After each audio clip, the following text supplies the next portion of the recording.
बिस्मिल्लाहिर्रहमानिर्रहीम। अस्सलामु अलैकुम। अजीज़ तलबा, ये जो वीडियो मैं बना रहा हूँ इंशाल्लाह इसका नाम होगा वेरिएंस एंड स्टैंडर्ड डेविएशन। ये जो मेरे मेजर्स ऑफ वेरिएबिलिटी में कवर कर रहा हूँ इसके हवाले से ये दूसरी और आखिरी वीडियो है वेरिएबिलिटी के हवाले से। इंशाल्लाह फिर आगे और नेक्स्ट टॉपिक पे जाएंगे। तो चले जी बिस्मिल्लाह करते हैं। पहले की तरह मैंने अभी भी आपको कुछ काम जो है एक्सेल में और कुछ वर्ड में किया हुआ है। ठीक है, पहले एक्सेल पे आ जाते हैं। एक्सेल में ये वही 2-3 क्वेश्चंस हैं जिसका आखिरी पार्ट में मुसलसल बदल रहा हूँ। कभी एक चीज़ कैलकुलेट करता हूँ, कभी दूसरी चीज़ कैलकुलेट करता हूँ। तो अभी भी ये अमेरिका के मुख्तलिफ शहर हैं और ये उनमें शहरों में होटल में ऑन एवरेज जो बंदे को एक रात स्टे करने के लिए जो पेमेंट करनी पड़ती है डॉलर्स में, ये वो पेमेंट है। तो ये हमारे पास इंडिविजुअल ऑब्जर्वेशन है और इसका हमने करना क्या है, compute variance, standard deviation and coefficient of variation. तो ये इंशाल्लाह इस पर हम कैलकुलेट करके बताएंगे। आगे जाते हैं। नेक्स्ट एग्जांपल हमारे पास डिस्क्रीट फ्रीक्वेंसी डिस्ट्रीब्यूशन की है और बेसिकली ये न्यूज़पेपर रीडरशिप का डेटा है।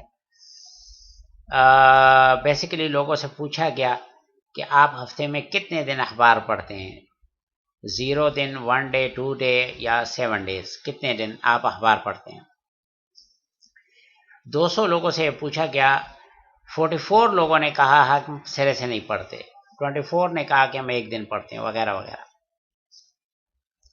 ये एक्स का डेटा है, ये अखबार न्यूज़पेपर रीडरशिप ये एक्स है और नंबर ऑफ कस्टमर ये फ्रीक्वेंसी है। लेकिन ये जैसा कि आप जानते हैं ये डिस्क्रीट फ्रीक्वेंसी डिस्ट्रीब्यूशन है, तो इसकी भी कैलकुलेशन बताएंगे वेरिएंस स्टैंडर्ड डेविएशन की। और आखिर में ये कंटिन्यूअस डेटा है,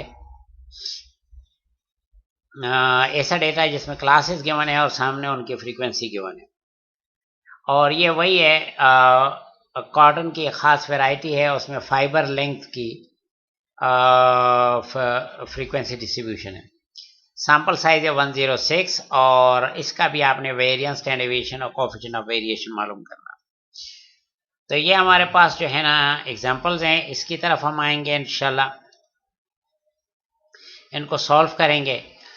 फार्मूला जो इस्तेमाल होगा वो ये है, वेरिएंस और स्टैंडर्ड डेविएशन का। ये फार्मूला जो लिखा गया है, जो पहली रो में लिखा गया है, ये तब इस्तेमाल होता है जब आपके पास पूरे पॉपुलेशन का डेटा हो। ठीक है ना, चूंकि हमारे पास अक्सर सैंपल का डेटा होता है, आप प्रैक्टिकल लाइफ में देखेंगे कि ये फार्मूला बहुत कम इस्तेमाल होता है। फार्मूला जो इस्तेमाल होता है वो ये वाला या ये वाला इस्तेमाल होता है। ये वाला जो फार्मूला है ये सैंपल वेरिएंस का फार्मूला है। ये पॉपुलेशन वेरिएंस का है और ये सैंपल वेरिएंस का है। तो ये वेरिएंस का फार्मूला है। जब इंडिविजुअल ऑब्जर्वेशन हो तो फार्मूला ये होता है, और जब हमारे पास फ्रीक्वेंसी डिस्ट्रीब्यूशन हो तो फार्मूला ये होता है। इसका मतलब है डिस्क्रीट या कंटिन्यूअस केस में हम ये फार्मूला इस्तेमाल करेंगे, इंडिविजुअल ऑब्जर्वेशन है जो पहली एग्जांपल है उसमें ये फार्मूला इस्तेमाल करेंगे। तो S square equal to summation X I minus X bar whole square divide by N minus 1।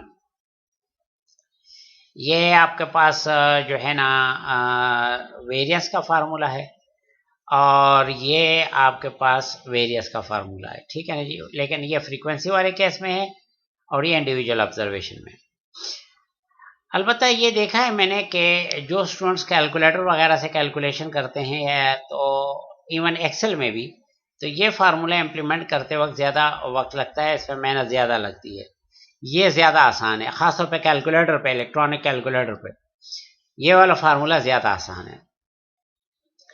उसकी वजह यह है कि अगर आपको कैलकुलेटर का स्टैटिस्टिकल मोड में यूज़ आता है और कैलकुलेटर को स्टैटिस्टिकल मोड में आप डेटा फीड कर सकते हैं, तो फिर कैलकुलेटर आपको बड़ी आसानी से number of observation, summation x और समेशन एक्स स्क्वायर, ये कैलकुलेटर आपको खुद ही दे देता है। या अगर आप फ्रीक्वेंसी वाले अंदाज में डेटा दे देते हैं तो नंबर ऑफ ऑब्जर्वेशन और एफ एक्स स्क्वायर और एफ एक्स ये आपको कैलकुलेटर बड़ी आसानी से दे देता है। और एक दफ़ा यही 2-3 चीज़ें हैं, अगर ये मालूम हो जाए तो बाकी फिर क्वेश्चन को सॉल्व करना कोई मसला नहीं रहता। तो बहरहाल आप देखेंगे कि मैं भी यही फार्मूला मुसलसल इस्तेमाल करूँगा। बाकी इस फार्मूले में, इन दोनों फार्मूले में ये जो पोर्शन है जिसमें summation x square by N है, इसको हम expected value of X square भी कहते हैं, और ये वाला जो है इसको हम एक्सपेक्टेड वैल्यू ऑफ एक्स कहते हैं।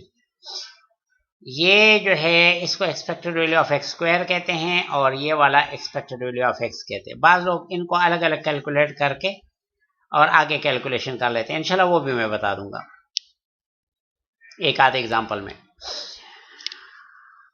फिर जब आप इस एग्जांपल से वेरिएंस कैलकुलेट कर लेते हैं तो स्टैंडर्ड डेविएशन कैसे कैलकुलेट करते हैं? स्टैंडर्ड डेविएशन का ये फार्मूला हो जाता है।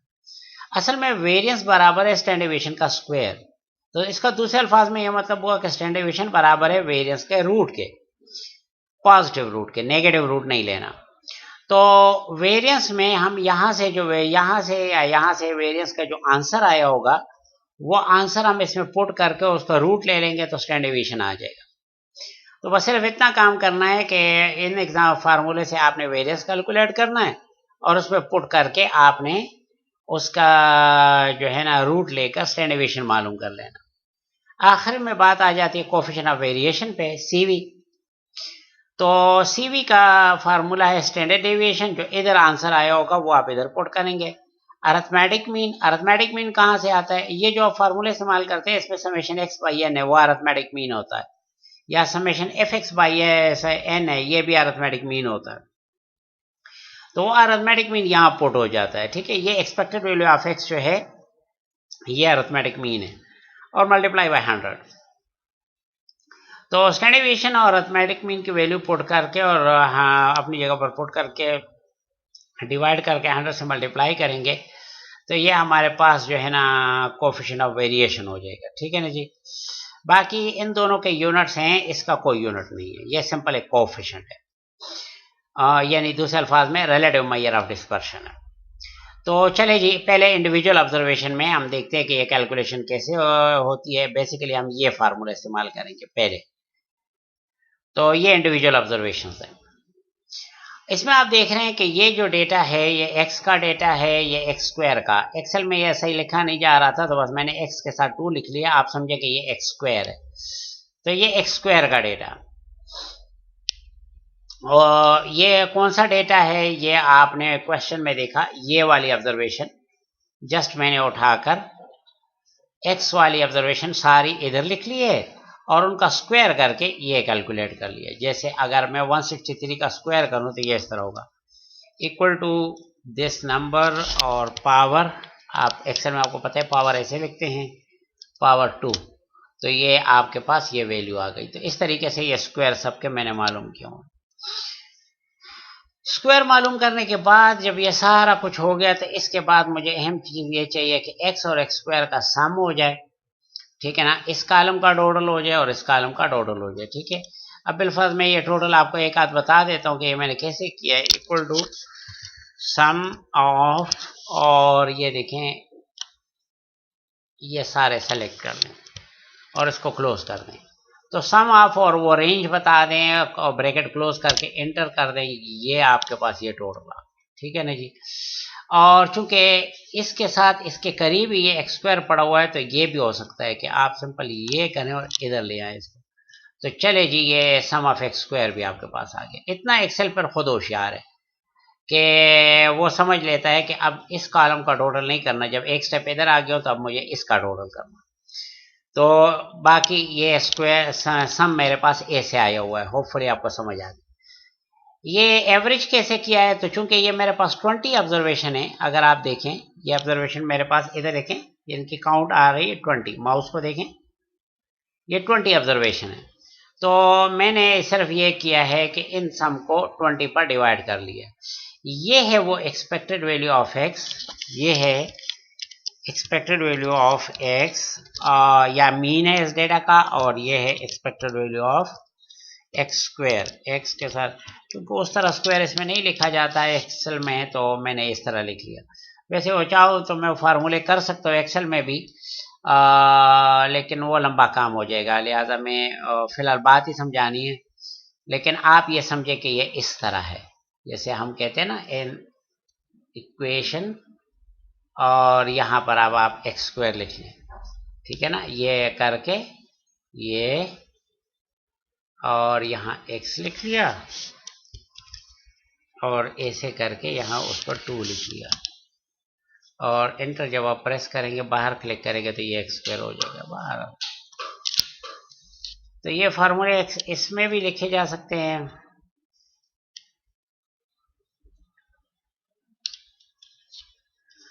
तो बहरहाल ये एक्सपेक्टेड वैल्यू, ये value expected value of x है, और ये expected value of X square है। बाकी वेरियंस कैसे मालूम करते हैं? तो वेरियंस मालूम करते हैं इस फार्मूले से, n divide by n minus 1 और into expected value of X square minus expected value of X whole square. तो ये देखें, ये फार्मूला है, चले मैं इधर कैलकुलेट कर लेता हूँ, इक्वल टू, और n divide by n minus 1, तो n हमारे पास 20 है, तो 20 डिवाइडेड बाई, या चले ब्रैकेट में लिखता हूँ, 20 डिवाइडेड बाई 19, क्योंकि n माइनस 1 ज़ाहिर है फिर 19 हो जाएगा, multiply by bracket again open.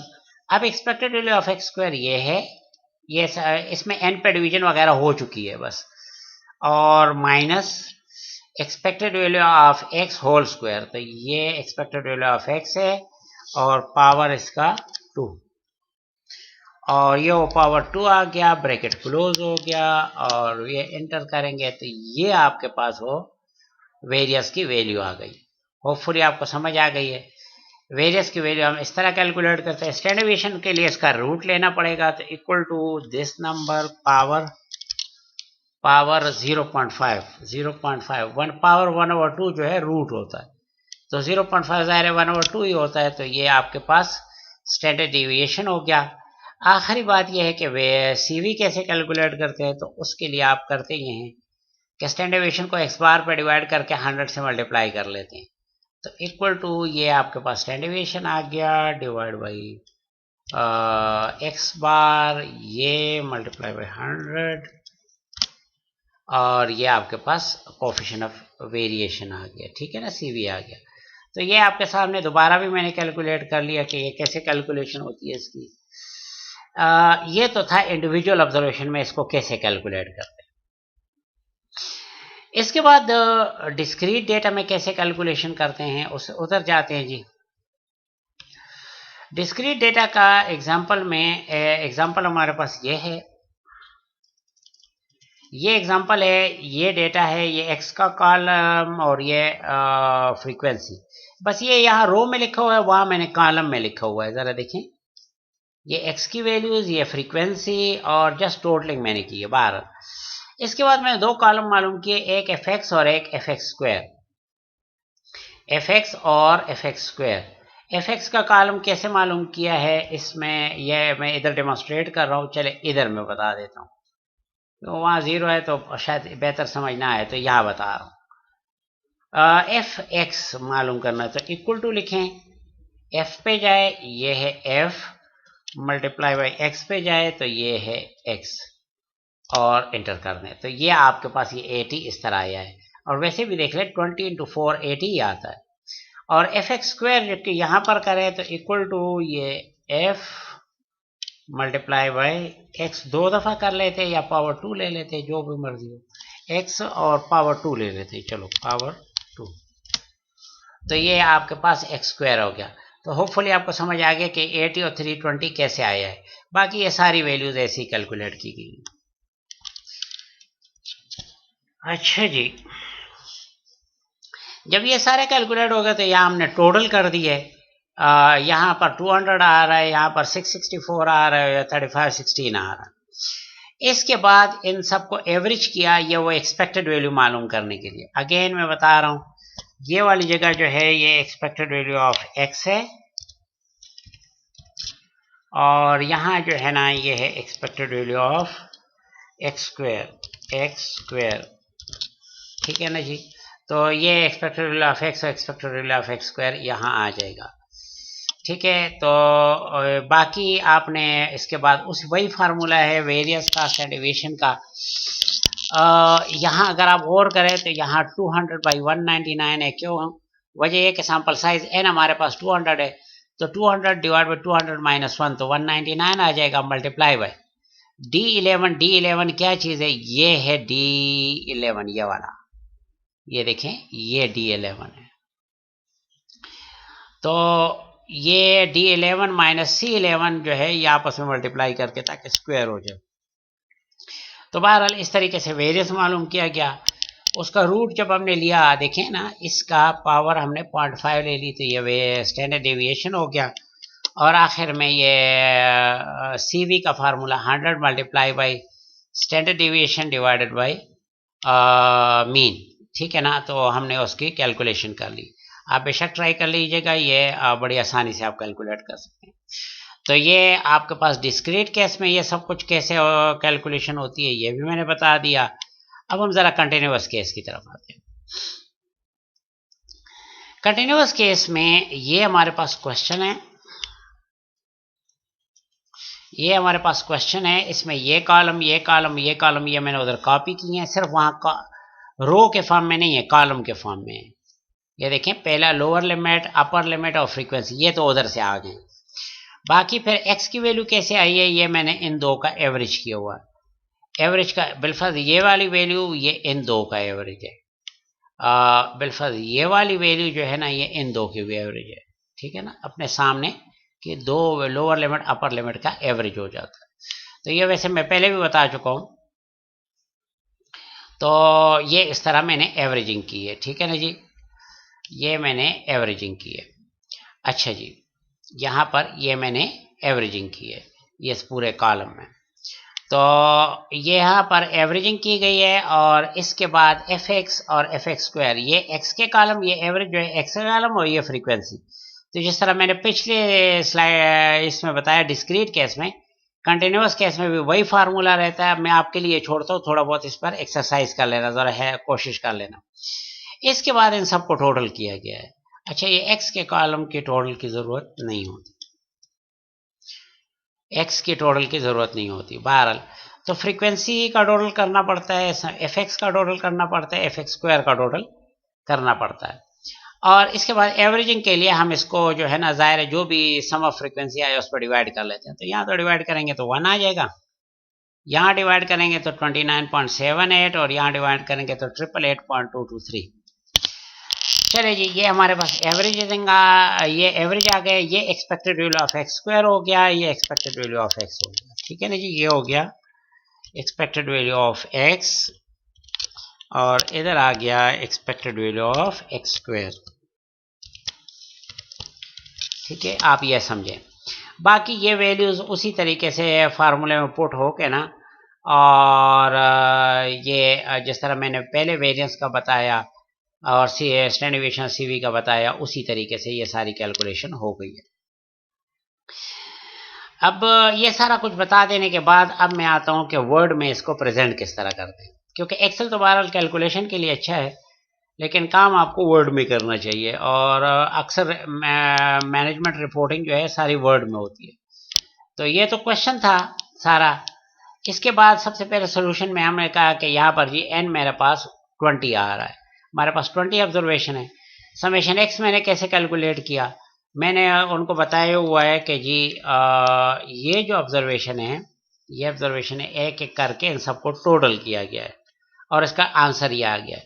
अब देखें, इसका बड़ा फायदा है कि आप इनको 2-3 ऑब्जर्वेशन लिख के दरम्यान में डॉट्स लिखें और आखिरी ऑब्जर्वेशन लिखें और बता दें कि भाई ये टोटल कैलकुलेटर से आप निकाल सकते हैं, ठीक है ना। ये तो बड़ी आसानी से ये टोटल आ गया।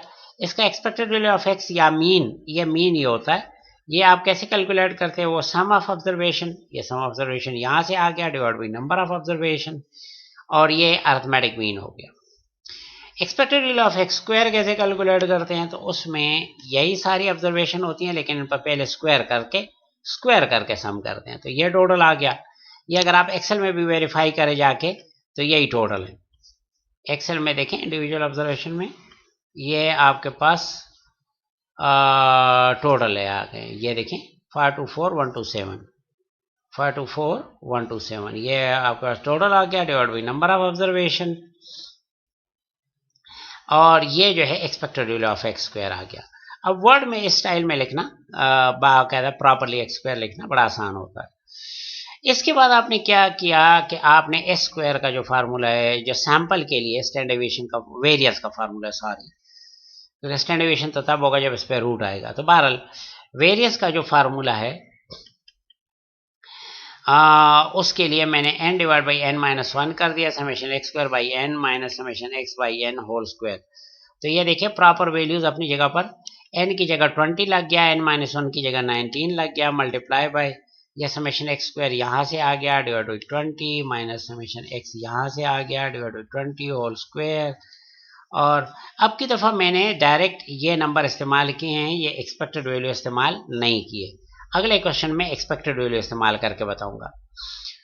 तो बहरहाल इसको आप फुल सॉल्व करेंगे तो आपके पास 957.31 आएगा, 957.31 आएगा आपके पास। तो सो मेनी स्क्वायर डॉलर्स, ये इतने स्क्वायर डॉलर्स जो है लोगों को पे करने पड़ते हैं। और इसका अगर आप रूट ले लें तो स्टैंडर्ड डेविएशन बराबर हो जाता है, वे स्टैंडर्ड डेविएशन के लिए एस भी लिखते हैं। चले मैं इधर लिख लेता हूँ, इक्वल टू एस। तो उसके लिए एस लिखते हैं क्योंकि ये रूट सिर्फ इधर नहीं लिखता, इधर भी लगता है, तो उसका स्क्वायर उड़ जाता है। तो एस जो है ना, ये वेरियंस के रूट के बराबर है। और वेरियंस का रूट ये देखिए, ये आंसर सीधा सीधा वेरियंस की जगह पुट होके उस पर रूट लेके, तो जब इस नंबर का रूट लेंगे तो 30.9404 ये स्टैंडर्ड डेविएशन हो गया, ठीक है ना। और इसके साथ डॉलर हमें लिखना चाहिए, ठीक है ना जी। आखिर में आ गया कोफिशिएंट ऑफ वेरिएशन, तो यहाँ पर standard deviation divide by arithmetic mean into 100।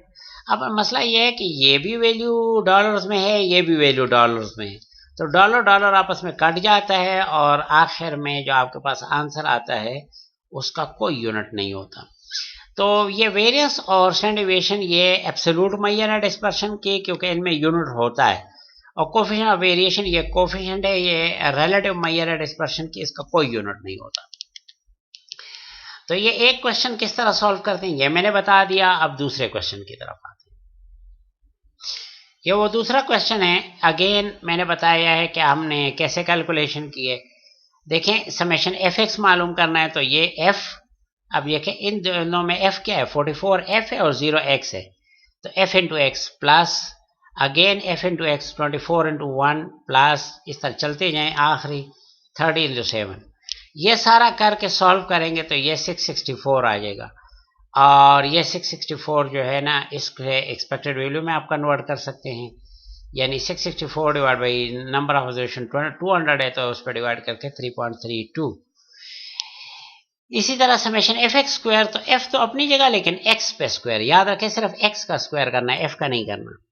तो अगेन बाकी सारा यही है, लेकिन सिर्फ जहां जहां एक्स की वैल्यू उस पर स्क्वायर लगाया हुआ है। इसकी ये वैल्यू आ गई, और expected value of X square जो है ना, इसी नंबर को 200 पे डिवाइड करेंगे तो 17.58। अब यहाँ वो एक्सपेक्टेड वैल्यू के स्टाइल में मैंने वो क्वेश्चन सॉल्व किया आपका, सॉरी ये देखें। अब ये यहाँ पर मुझे चाहिए expected value of X square इस पूरे पर n पर डिवीजन के बाद। तो n को तो मैंने 106 लिख लिया, n माइनस 1 को 105 लिख लिया, क्योंकि मेरे पास 106 ऑब्जर्वेशन है। और ब्रैकेट में इसकी जगह मैंने लिखा 888.223, ये इस पूरे की जगह ये expected value of X square है, ये पूरा डिवीजन समेत सब कुछ समेत, तो ये मैंने लिख लिया माइनस ये मैंने इस छोटी ब्रैकेट के अंदर ये जो वैल्यू है ये एक्सपेक्टेड वैल्यू ऑफ एक्स है 29.78, ये मैंने लिख लिया, और ऊपर स्क्वायर अपना मौजूद है। बाकी इसको आप सॉल्व करेंगे तो 1.09 मिलीमीटर स्क्वायर आ जाएगा, क्योंकि ये डेटा मिलीमीटर में है। एक मिनट में ये कौन से क्वेश्चन में हूँ, अच्छा सॉरी मैं काफ़ी जंप कर गया हूँ, ये ज़रा गलती हो गई है, मैं जो क्वेश्चन समझा रहा था उससे कोई शायद आगे बढ़ गया हूँ। अच्छा ये कंप्यूटर के थोड़े से मसले हैं। बहरहाल आपके पास ये कैलकुलेशन हो गई है, और इससे ये एक्सपेक्टेड वैल्यू आ गई, ये कैलकुलेशन हो गई, इससे ये आंसर आ गया। और एस स्क्वायर जो है हमने इस तरह कैलकुलेट किया, बाकी वही एक्सपेक्टेड वैल्यू यहाँ पर और यहाँ पर, ये एक्सपेक्टेड वैल्यू ये नंबर 17.58 आके इसको रिप्लेस करेगा। और ये 3.32 आके इस पूरे को छोटे ब्रैकेट के अंदर इसको रिप्लेस करेगा, बाकी स्क्वायर अपनी जगह रहेगा। इसको कैलकुलेट करते हैं तो 6.596 स्क्वायर डेज हो जाएगा। और इसका स्टैंडर्ड डेविएशन जो कैलकुलेट करेंगे तो यहाँ लिखना चाहें तो एक लिख भी लें इक्वल टू एस। तो ये स्टैंडर्ड डेविएशन जो है ये वेरिएंस के रूट के बराबर होगा। तो वेरिएंस की वैल्यू 6.59 हमारे पास आई और उस पर रूट लगाए तो 2.5 डेज हो जाएगा। अच्छा, ये स्क्वायर डेज का देखें, रूट की वजह से उसका स्क्वायर उड़ गया डेज का और सिर्फ डेज रह गए। और कोफिशिएंट ऑफ वेरिएशन जो है ना, यहाँ standard deviation divide by arithmetic mean into 100, तो वैल्यूज पुट करें, मल्टीप्लाई करें एंड चूंकि इसमें स्टैंडर्ड डेविएशन का भी डेज में है, अरिथमेटिक मीन भी डेज में है, तो डेज आपस में कैंसिल होके इसका कोई यूनिट नहीं रहता। इसी तरीके से ये आखिरी है कंटिन्यूस फ्रीक्वेंसी डिस्ट्रीब्यूशन में। ये थोड़ी सी कंफ्यूजन हो गई थी, लगता है मैं एक क्वेश्चन से दूसरे में जंप कर गया था।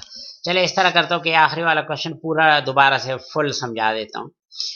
ए नंबर ऑफ ऑब्जर्वेशन हमारे पास 106 हैं अगर फ्रीक्वेंसीज तमाम सम कर दी जाए, और समेशन एफ एक्स जो है, समेशन एफ एक्स हमारे पास है, एफ तो यहाँ से ही आ रहा है और ये एक्स क्या है, ये इन दो नंबर्स का एवरेज है। 1 इधर से आ गया मल्टीप्लाई बाई इन दो नंबर्स का लोअर अपर लिमिट का एवरेज है, जो मैंने एक्सेल में करके बताया है, प्लस ये 3 अपनी जगह पर है और मल्टीप्लाई बाई ये इन दोनों का एवरेज है, ये इन दोनों का एवरेज है। इसी तरीके से आखिर में ये 2 यहाँ से आया है और इन दोनों का एवरेज यहाँ पर आ गया बाहर। ये सारा सॉल्व होके आपके पास आ रहा है 3157.2 और ये एक्सपेक्टेड वे, ये तो सम है। अगर इसको नंबर ऑफ ऑब्जर्वेशन 106 पे डिवाइड कर लें तो ये एक्सपेक्टेड वैल्यू ऑफ एक्स हो जाएगा। इसी तरह expected value of X square जो है और कुछ नहीं है, ये सारा वही लिखा हुआ है, बस इसमें जहां जहां पर ये एक्स की वैल्यू है उस पर स्क्वायर आ गया है, इसका ये फाइनल सम आ गया है। और अगर इसको 106 पे यानी नंबर ऑफ ऑब्जर्वेशन पे डिवाइड कर दें तो ये expected value of X square आ जाएगा यहाँ पर। नेक्स्ट आप क्या करते हैं, वही जो एक्स स्क्वायर का फार्मूला है n divide by n minus 1 और सारा, तो n की जगह तो चूंकि 106 हम पुट कर रहे हैं, इस क्वेश्चन में n 106 है, तो n माइनस 1 की जगह 105 पुट करेंगे मल्टीप्लाई बाई इस पूरे की जगह जो है ना पुट होगा ये समेशन एक्स स्क्वायर, ये expected value of X square इस पूरे की जगह, ठीक है ना जी, इस पूरे की जगह डिवीजन समेत n समेत ये इसकी जगह पुट होगा 888.223 और यहाँ जो स्मॉल ब्रैकेट के अंदर जो क्वांटिटी है इसकी जगह पुट होगा 29.78 और स्क्वायर अपनी जगह रहेगा और इसको सॉल्व करेंगे तो 1.09 मिलीमीटर स्क्वायर। इसी तरह फिर यहाँ आप स्टैंडर्ड डेविएशन कैलकुलेट कर सकते हैं, ठीक है ना, और ये स्टैंडर्ड डेविएशन जस्ट ये जो आंसर आया है उसका रूट ले लें तो ये स्टैंडर्ड डेविएशन हो जाएगा और ये मिलीमीटर में हो जाएगा, ये इस पर स्क्वायर नहीं रहेगा। और आखिर में CV जो है तो standard deviation divide by arithmetic mean into 100 values put करें, ठीक है, ये स्टैंडर्ड डेविएशन की ये वैल्यू आ गई, अरिथमेटिक मीन की यहाँ से वैल्यू आ गई और 100 से आप मल्टीप्लाई करें और 3.51% जो है ना स्टैंडर्ड डेविएशन हो गया। तो डियर स्टूडेंट इस तरीके से, सॉरी ये कोएफिशिएंट ऑफ वेरिएशन हो गया और इसका कोई यूनिट नहीं होगा। तो डियर स्टूडेंट इस तरीके से हम जो है ना वेरियंस कैलकुलेट करते हैं पहले, फिर उसका रूट लेके स्टैंडर्ड डेविएशन कैलकुलेट करते हैं और फिर स्टैंडर्ड डेविएशन और अरिथमेटिक मीन के रेशो लेकर उसको 100 से मल्टीप्लाई करके CV कैलकुलेट कर लेते हैं। होपफुली आपको कुछ समझ आ गई होगी कि ये कैलकुलेशन हम किस तरह करते हैं। स्टैंडर्ड डेविएशन जो है ये क्वालिटी कंट्रोल के पॉइंट ऑफ व्यू से बहुत अहम है, प्लीज़ इस बात की तरफ तवज्जो दें। अस्सलाम वालेकुम वरहमतुल्लाह।